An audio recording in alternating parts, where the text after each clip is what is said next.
¿Alguna vez has pensado que la felicidad podría ser una trampa? Nos han enseñado a perseguirla como si fuera el único objetivo que hace que la vida valga la pena. Esta obsesión ha llegado a integrarse tan profundamente en nuestra identidad y visión del mundo que cuestionarla parece casi un sacrilegio. Nos dicen que la felicidad es un estado psicológico que podemos controlar con pura fuerza de voluntad, una conquista personal de nuestro yo más auténtico. Pero, ¿y si todo esto es una ilusión? En este episodio vamos a desentrañar cómo la obsesión por la felicidad nos ha convertido en marionetas de una ilusión y cómo podemos redefinir lo que significa vivir bien. Planeamos una discusión que desafiará creencias profundas y replanteará lo que significa ser un buen ciudadano en una sociedad que idolatra la positividad.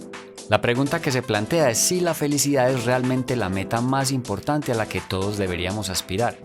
Puede ser así, pero si atendemos a lo que los científicos de la felicidad proponen, quizás convenga pensarlo dos veces. Este capítulo de Historia sin Esquemas no es un episodio contra la felicidad, sino contra la visión reduccionista de la buena vida, que la denominada ciencia de la felicidad predica y que está cada vez más extendida. ¿Qué ocurre cuando reducimos nuestra existencia a una búsqueda incesante de felicidad? Nos volvemos más superficiales, obsesionados con estados efímeros en lugar de enfocarnos en experiencias significativas. Somos Johan y Carlos y esto es Historia sin Esquemas.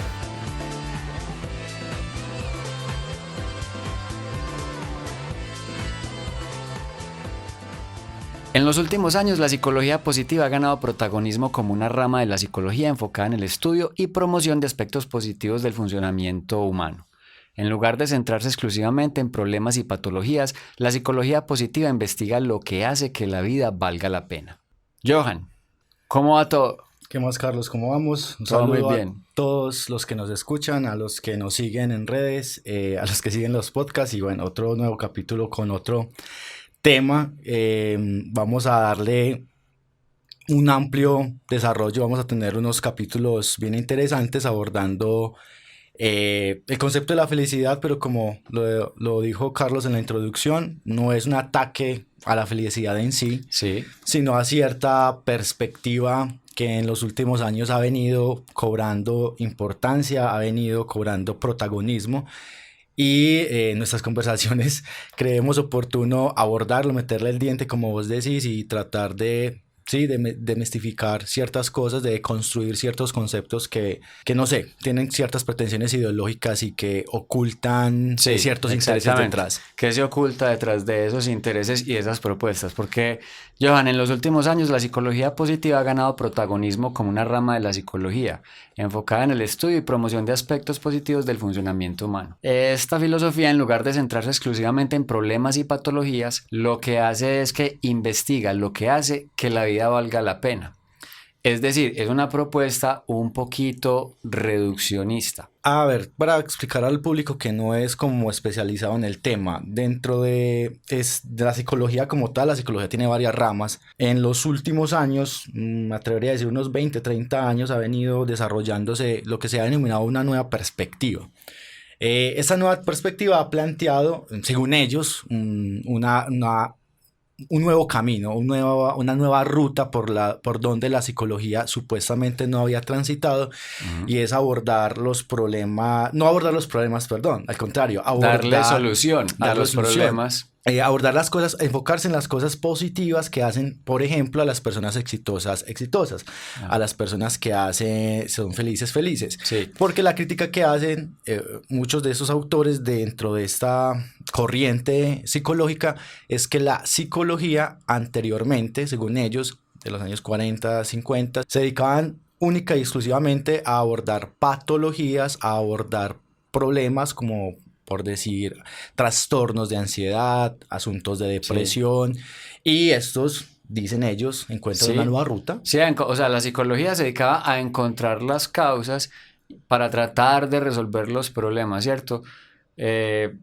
Me atrevo yo a decir, pues, que, o sea, toda como la visión freudiana, pues, el psicoanálisis, la escuela lacaniana, todas estas vertientes. Y esta nueva vertiente de la psicología lo que tiene es como una promesa de autorrealización y de crecimiento personal, enfocándose únicamente en las cosas buenas. Sí, y hay unas asunto, un problema que ciertos críticos señalan, y es que lo que ellos mencionan como innovador de dedicarse a asuntos positivos, entre comillas, ya la psicología lo venía haciendo desde otros enfoques, como por ejemplo la psicología humanista, que recogía, digamos, estudios que centraban sus análisis en, por ejemplo, a estudiar qué acciones generaban bienestar.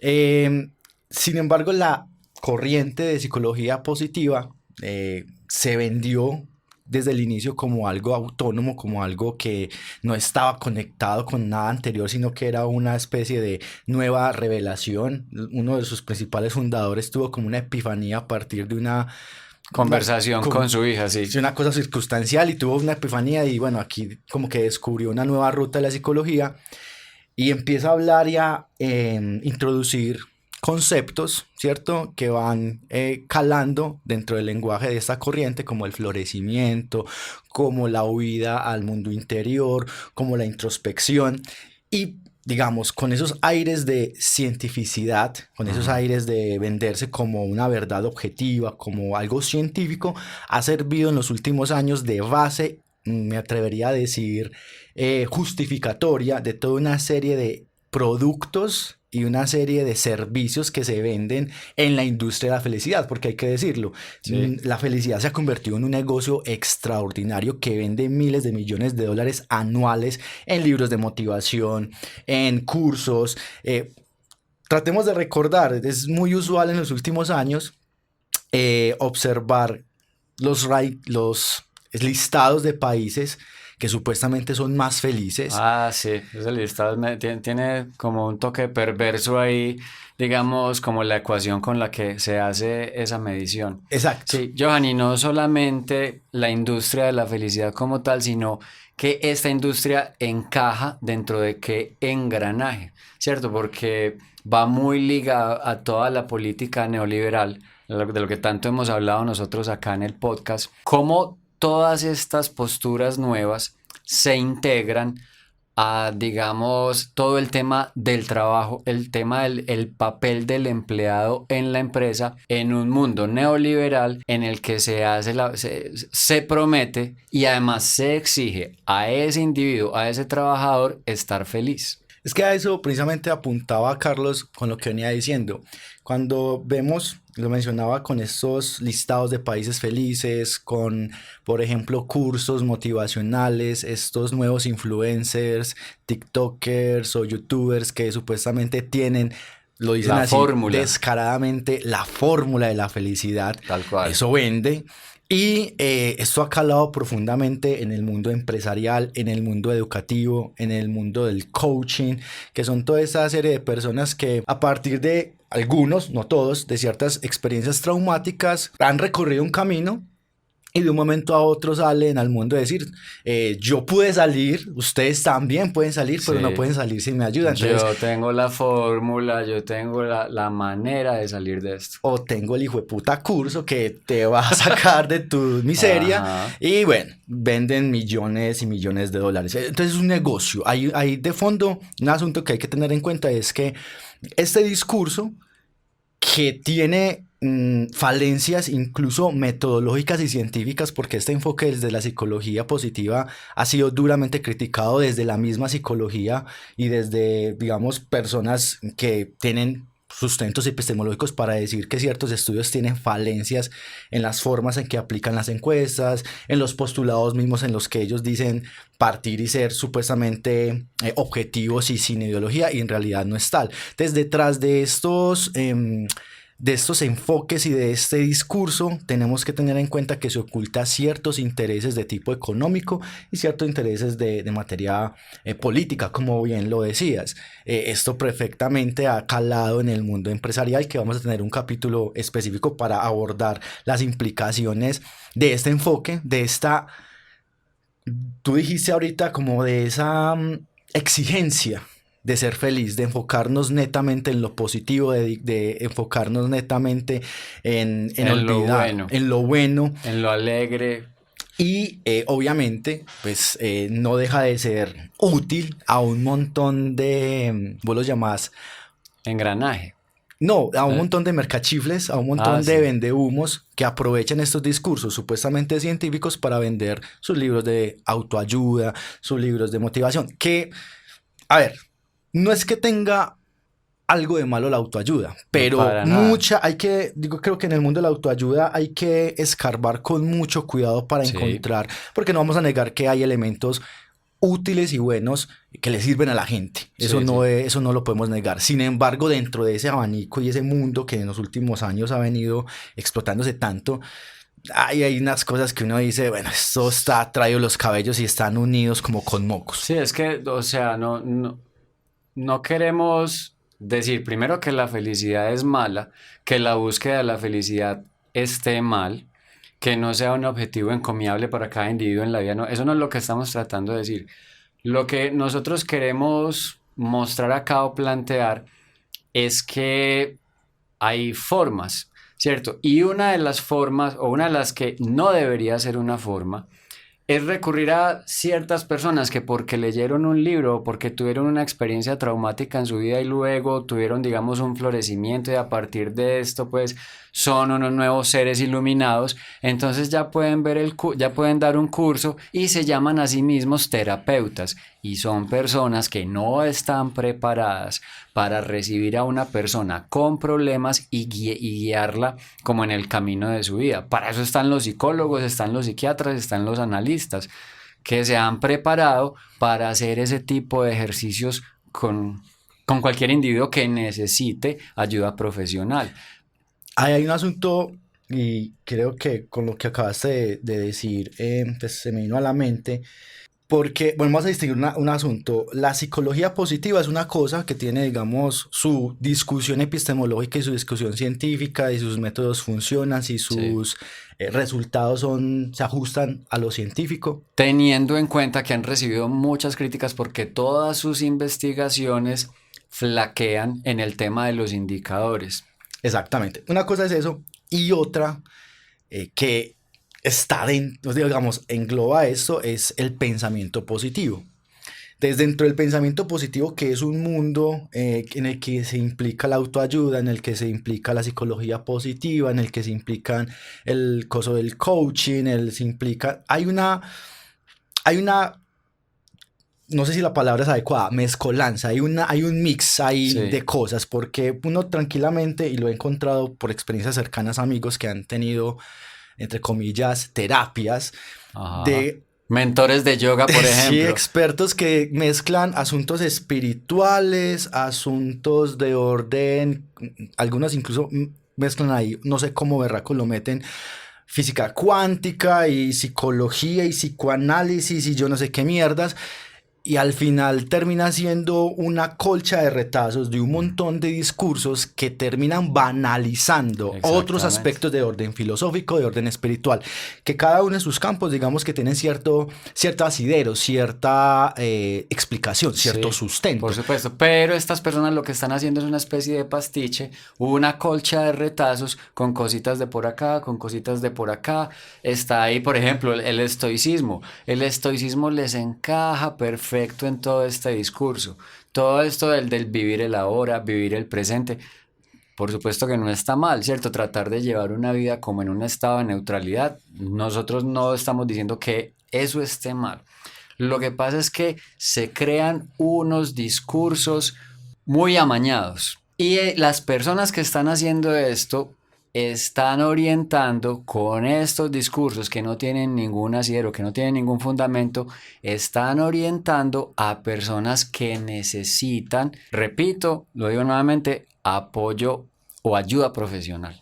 Exactamente, y terminan muchas de las veces estos discursos, en vez de ayudar, generando una presión en los individuos, porque hay algo que se crea acá con estos enfoques, es una constante introspección, una constante búsqueda del individuo de respuestas a preguntas que muchas de las veces ni las necesita hacer o que en su momento no se está haciendo. Y estos, vuelvo y repito, estos discursos que vienen desde la espiritualidad, vienen desde el pensamiento positivo, vienen desde la psicología positiva, van empujando al individuo y lo que hemos observado es que van generando sujetos vacíos, que se sienten vacíos porque se les está metiendo en la cabeza que no son lo suficientemente felices o que están dejando pasar la oportunidad de ser felices bajo esa idea de felicidad mercantilizada que el sistema nos está vendiendo, porque eso también habría que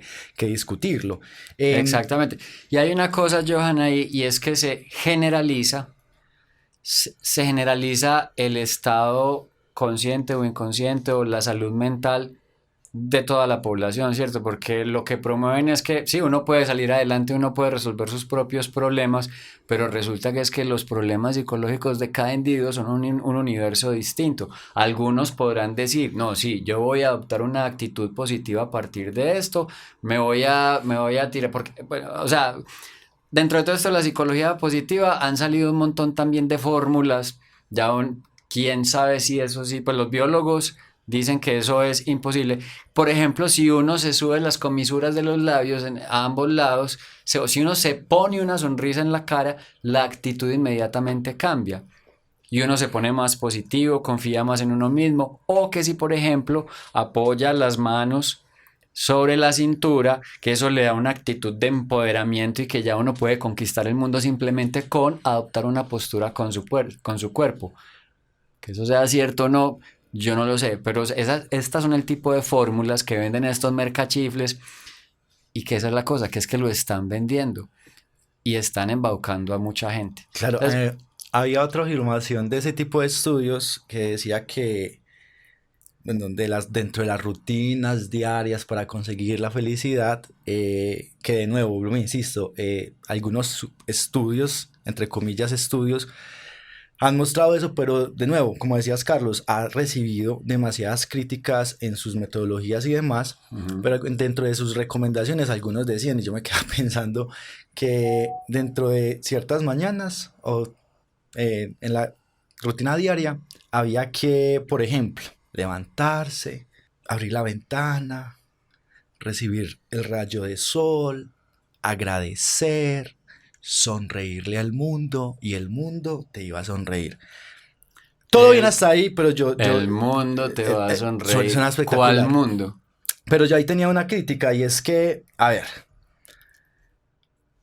no todos los putos días podemos levantarnos con una sonrisa en la cara. Exactamente. Y por muy bello sol que esté haciendo, hay elementos externos que afectan nuestra vida y que el simple hecho de yo ponerme positivo, sí, puede servir, pero el simple hecho de yo ponerme en estado positivo, ese solo hecho no va a hacer que la vida se me solucione per se o por arte de magia, que es una de las simplificaciones que este tipo de pensamientos se venden y se simplifican, o digamos, estos estudios pueden mostrar ciertas correlaciones, pero llegan los motivadores, los coaching y cortan y pegan simplemente esa afirmación, la sacan de un contexto de algún estudio, sí, desde una población X con ciertas características sin mencionar ciertas variables y cogen y lo meten en una fórmula, la fórmula o los 7 secretos de la felicidad y la gente tratando de... Los 4 acuerdos. Sonriendo todos los putos días. Aquí y el ahora. Con una vida de mierda, en un país de mierda, con una situación política de mierda, con una situación económica de mierda. En un mundo de mierda, Johan, es que a mí me resulta obsceno. O sea, digamos que yo tengo una especie de dualidad con este tema. Porque yo eso del positivismo lo vivo pues no a diario, pero sí 2 o 3 días a la semana y es porque yo juego tenis y yo estoy en clases de tenis. En el tenis tiene mucha aplicación todo esto de cómo se habla uno a sí mismo, el lenguaje corporal.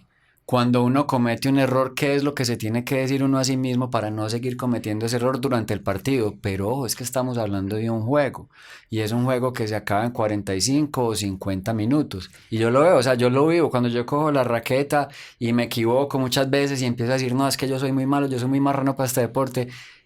Mi profesor me dice, no, Carlos, hay que adoptar otra actitud, no, ya ese punto pasó, positivismo ante todo. Y es cierto. Ya uno como que cambia y digo, bueno, listo, ya ese punto pasó, no, voy a tratar de no repetir esto, me voy a hablar mejor a mí mismo, toda la cosa me voy a decir, me voy a tratar mejor y me ha pasado, gano el juego, pero ojo, es eso, es un juego, no es la vida. Entonces, cuando yo ya veo esto aplicado a la vida, Johan, a mí realmente me parece hasta obsceno ver cómo todos estos vendedores de humo promueven con esa actitud tan falaz, esa sonrisa. Eso es lo que me resulta obsceno, esa sonrisa de que la vida es perfecta en el mundo en el que estamos, Johan, porque es que nosotros vivimos masacres diarias. En este momento están masacrando a una población entera en el oriente. Entonces, o sea, positivismo y felicidad, pero con respecto a que, por supuesto, no nos vamos a quedar todo el día tirados en la cama pensando en la situación mundial, en la economía. No, hay que seguir viviendo la vida. Pero es que ese precisamente es otro de los factores que promueve esto. Como va encadenado a todo el tema neoliberal, esta felicidad lo que hace es individualizarnos, separarnos, abstraernos de la realidad, de lo que está pasando en el mundo. Es que el mundo hoy en día no está para ser feliz, nos tenemos que hacer muchas preguntas.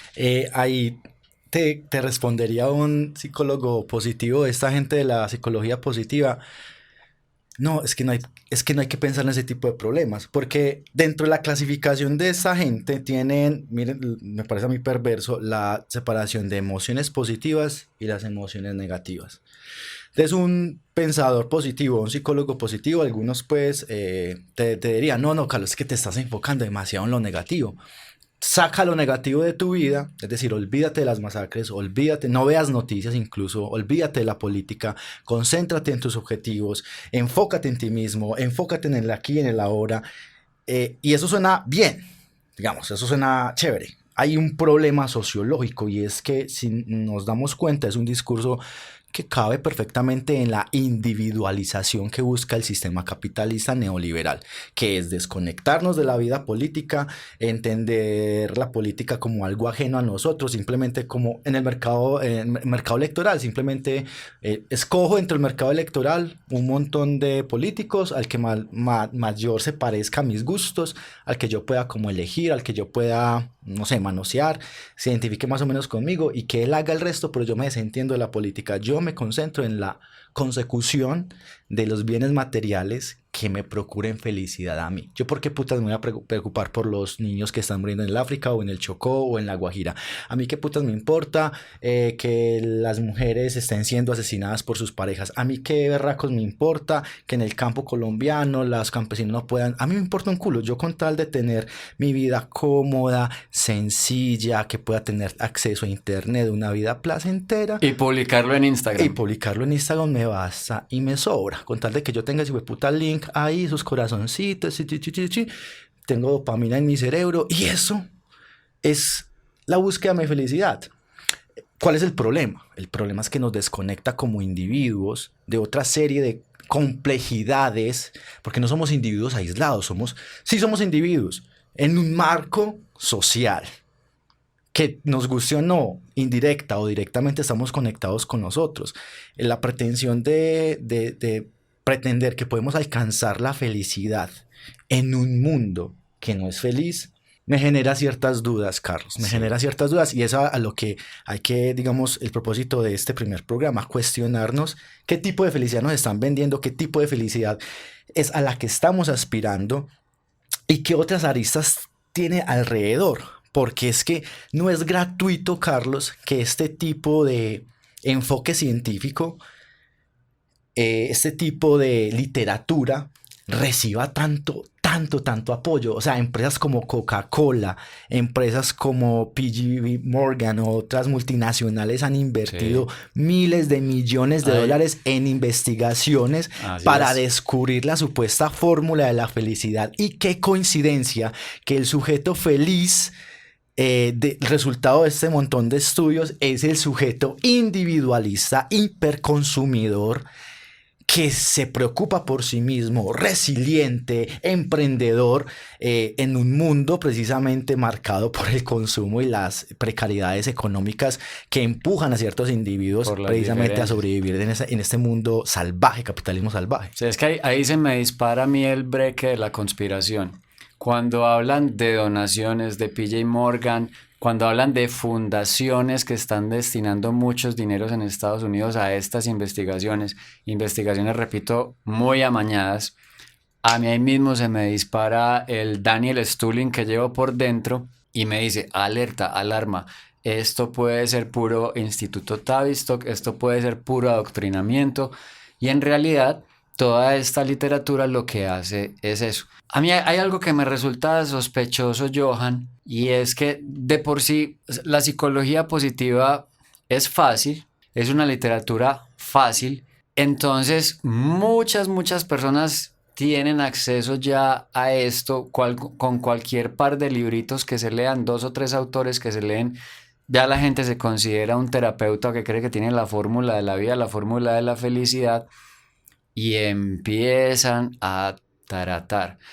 O sea, se llaman a sí mismos terapeutas y los nombres son, pero salidos de cualquier dimensión. Yo escucha en esta búsqueda, pues en lo que hemos estado buscando como para tener argumentos para nuestro programa, me encontré hasta con desprogramadores biológicos. Ojo, una persona que no es médica y que hace desprogramaciones biológicas. Yo me pregunto, ¿cómo hace uno para desprogramar la biología si es una cosa que viene de la evolución?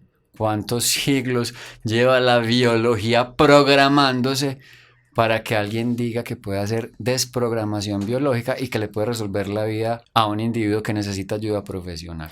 Mira, hay un libro muy bacano, pero es que nos quedamos acá discutiendo, pero se lo recomiendo, no importa, Johan, de eso se trata. Pero te lo recomiendo a ti y a los que nos escuchen, a los que queden como con la piquiña ahí y que, digamos, estén ahí como también dudosos o a punto de entrar o estén leyendo algún libro. Ojalá, es que ojalá, ese sería, para nosotros ese es el éxito, para nosotros es la felicidad, que las personas que nos escuchan queden con inquietudes, bien sea para contradecirnos, para decirnos lo equivocados que estamos, o simplemente para tratar de entender todas estas situaciones. Entonces, en esa línea, vuelvo e insisto, si estás leyendo algún libro de pensamiento positivo, psicología positiva, o no te cuadre eso, recomiendo un libro que se llama Sonríe y muere, de Bárbara Enrique. Y ella precisamente es una bióloga que pasó por un proceso de cáncer y muestra lo perverso para las personas de cáncer y para otro tipo de personas que han pasado por situaciones traumáticas y para personas que han salido, por ejemplo, del paro de trabajo o han quedado desempleadas, lo perverso que es el tipo de pensamiento positivo, porque se señala algo, y es que tanto el pensamiento pesimista como el pensamiento positivo son inhibidores de actividad. El pesimista dice, no voy a hacer un culo porque nada va a cambiar. Pero el pensamiento positivo, el que se queda en el pensamiento positivo o simplifica el pensamiento positivo, dice, todo va muy bien.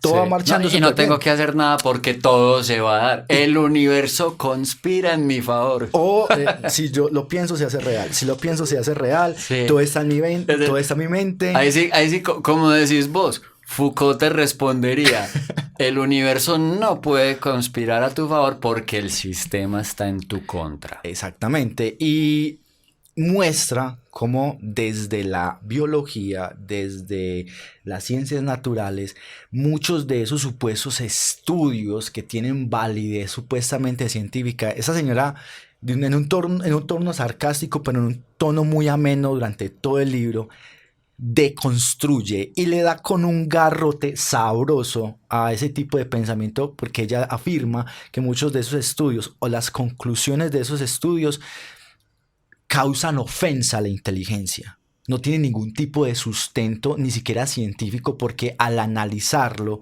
desde el método científico hay grandes falencias, hay grandes vicios de forma y de fondo en la aplicación de esos estudios. Entonces les recomiendo ese libro porque muestra precisamente en la línea que lo mencionabas, porque hay una partecita del libro que ella lo menciona y dice, o sea, desde el estudio de la biología, ese tipo de afirmaciones, por ejemplo, como la desprogramación biológica, hay un gran vacío ahí en ese tipo de cosas. Es que lo tiene que haber. Y lo dice una bióloga, entonces le recomiendo ese libro porque precisamente es una crítica no solamente al pensamiento positivo, sino a la psicología positiva, que sirve como sustento a ese tipo, digamos, a esta industria que es multimillonaria. Sí, Johan, es que o sea, yo quiero que aclaremos algo. Nosotros no estamos en contra de eso, ni de que las personas vivan su vida con felicidad o que estén en búsqueda de la felicidad. Ni tampoco que no busquen ayuda, ¿cierto? Es o por lo menos yo, pues a título muy personal, lo que me gustaría como conclusión de todo esto que estamos contando acá es a quién se recurre, a dónde quién vamos. Porque hay profesionales de la salud que se preparan durante 5 años, 7 años, hacen posgrados, etcétera, psicólogos titulados, toda la cosa, personas que están preparadas para orientarnos. Y el tema de buscar ayuda es precisamente eso, es buscar ayuda, pero con personas que estén preparadas, no con alguien que leyó 2 o 3 libritos, que se fue de paseo a Argentina y por allá encontró la paz o encontró la fórmula o encontró una droga que lo acercó a Dios o que estuvo en el Himalaya, no sé, ese tipo de cosas y esa gente se da el título ya de terapeutas. Sí, es importante, a ver, que distingamos, como bien lo decís.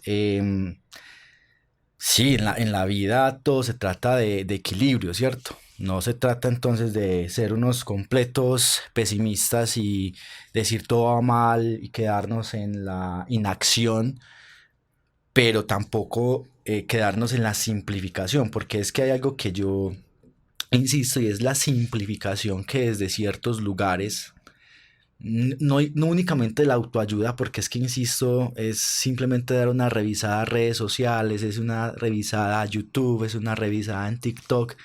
Precisamente cuando bueno, todos sabemos que estamos siendo tremendamente violentados en nuestra intimidad y Google lo ve y lo sabe todo, precisamente cuando yo estaba buscando bibliografía para, digamos, nuestro podcast alrededor de este tema de la felicidad, pues, o sea, la cantidad de libros que salían, Carlos, la cantidad de cursos, la cantidad de motivadores que le salen a uno. Y cuando uno, listo, nos da la oportunidad de escuchar ciertas afirmaciones, uno dice, aquí hay algo que no cuadra, algo que no encaja. Y es esa capacidad crítica para discernir, para poder decir, un momentico, no estoy tan convencido de lo que vos me estás vendiendo. Hay otros elementos o ciertas incluso afirmaciones que yo he tomado incluso como que venga, esto me puede servir, esto tiene cierto sustento, esto tiene cierta factibilidad desde cierto contexto. Pero es que hay afirmaciones como por ejemplo que la pobreza es mental. Es Ah, demasiado, es una es demasiado reducción. reduccionista, ¿sí, Es no? una, Y ejemplos como esos hay muchos, Johan. Es que, por ejemplo, Eckhart Tolle en el poder de la hora afirma que el dolor es como una maleta, como un morral, como una mochila, que uno decide si la carga, si se la echa al hombro o no.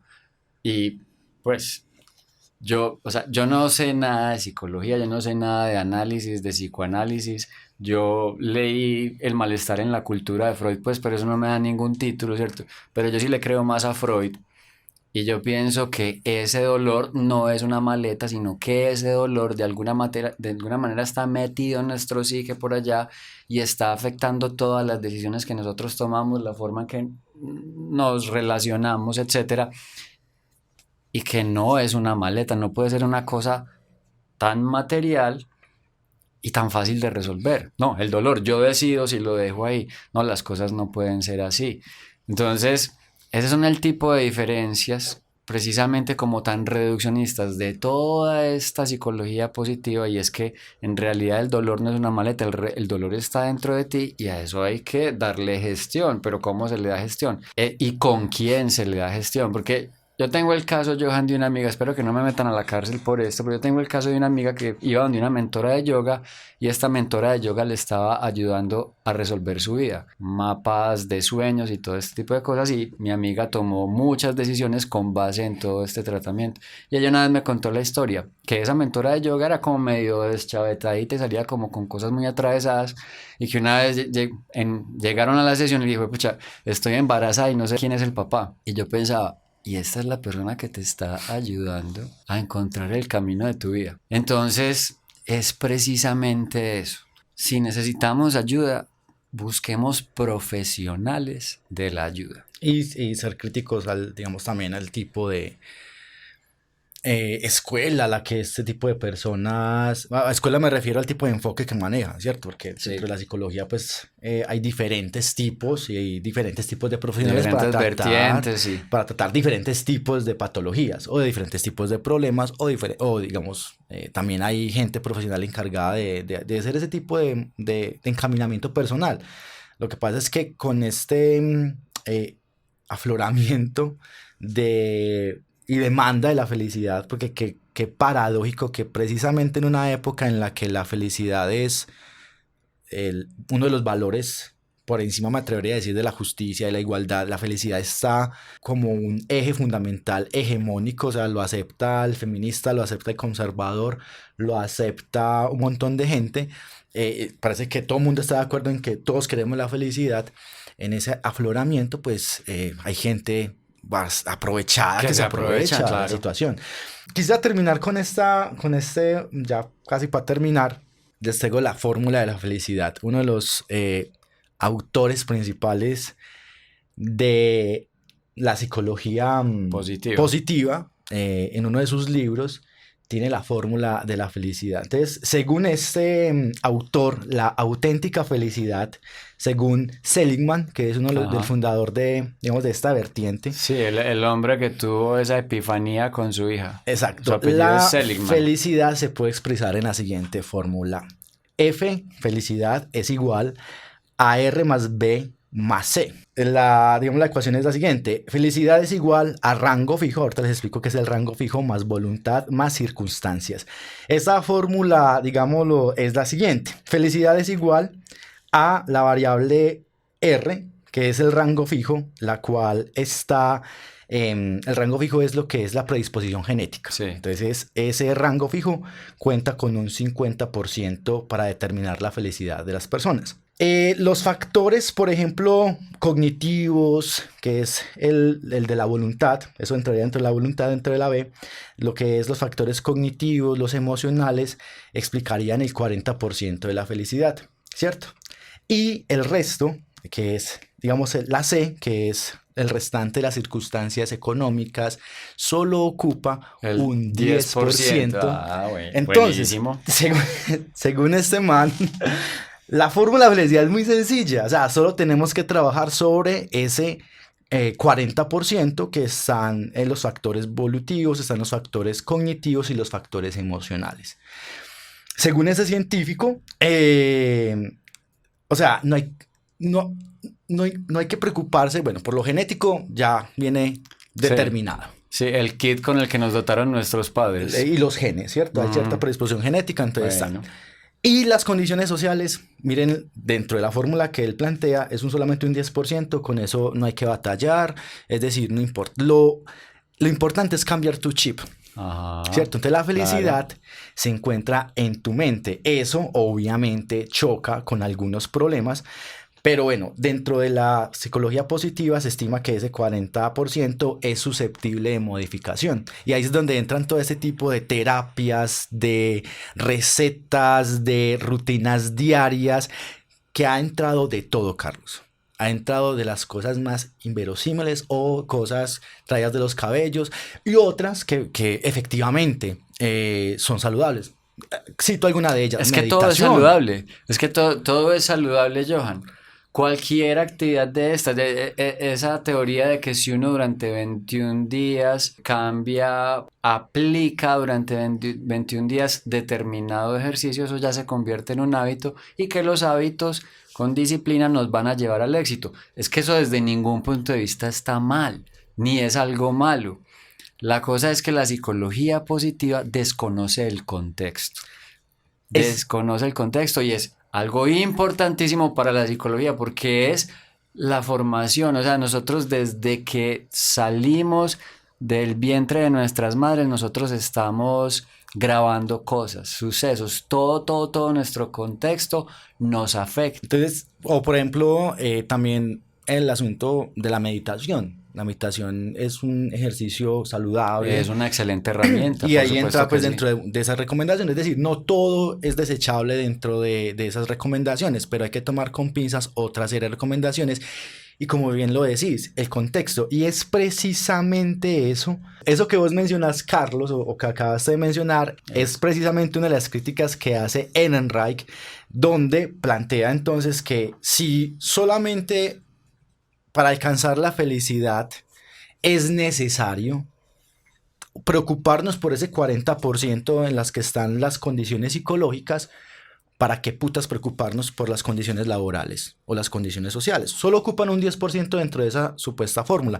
Entonces, uno de los peligros de estas formulaciones, y es una de las principales críticas que recibe, es que al centrarse tanto en la psicología individual de las personas y en explicar la felicidad o la infelicidad en términos netamente psicológicos, desconecta a los individuos y desconecta cualquier tipo de explicación contextual y sociológica, porque querámoslo o no, en una sociedad en la que haya, por ejemplo, hambre, violencia, por más pensamiento positivo que vos traigas, a menos de que seas un completo sujeto abstraído de la realidad, cínico, vas a ser un sujeto que, digamos, difícilmente vas a tener una felicidad completa. O sea, ahí también esto ya lo dijeron los griegos también, la felicidad individual se complementa también con parte de un bienestar y una felicidad social. el bien común. El bien común. Lo que pasa es que estos enfoques se han centrado tanto en el individuo que lastimosamente gran parte de la población, me atrevería a decir, está desconectada de la realidad que lo rodea y termina generando efectos políticos, como entre ellos despreocuparnos de la política o despreocuparnos del tejido social, despreocuparnos de los seres que tenemos a nuestro alrededor y simplemente como individuos ir persiguiendo esa supuesta felicidad que a la hora de la verdad ni sabemos si es realmente alcanzable o si es realmente esa felicidad que estamos supuestamente buscando alcanzar es lo que nos va a traer felicidad verdaderamente. Sí, es que ya, o sea, con eso que estás diciendo me acabo de acordar de una película dirigida por Sean Penn que no recuerdo el nombre ahorita, pero es la historia de un joven que se va a andar por el bosque él solo y en algún momento en un libro él señala, resalta que la felicidad solo es posible si es compartida. Entonces, ahí está la cosa. O sea, repito, a mí me resulta obsceno creer que podemos ser felices con el contexto de hoy, con el mundo en el que estamos viviendo hoy. Bueno, Carlos, se nos ha terminado el tiempo de hoy. Agradecemos a los que se han quedado escuchando este alegato de hoy. Espero hayan quedado interesados. Recuerden buscarnos en nuestras redes sociales. Algún tipo de comentario que tengan, por favor, háganlo llegar a nosotros por medio de nuestras redes o por medio de Spotify. Nos pueden comentar en Spotify, nos pueden dar toda la varilla que quieran. Si les parecemos muy escépticos o muy negativos, queremos ver esa retroalimentación. Listo, Carlos, muchísimas gracias. Johan, muchas gracias. Nos vemos entonces en la próxima. Así será.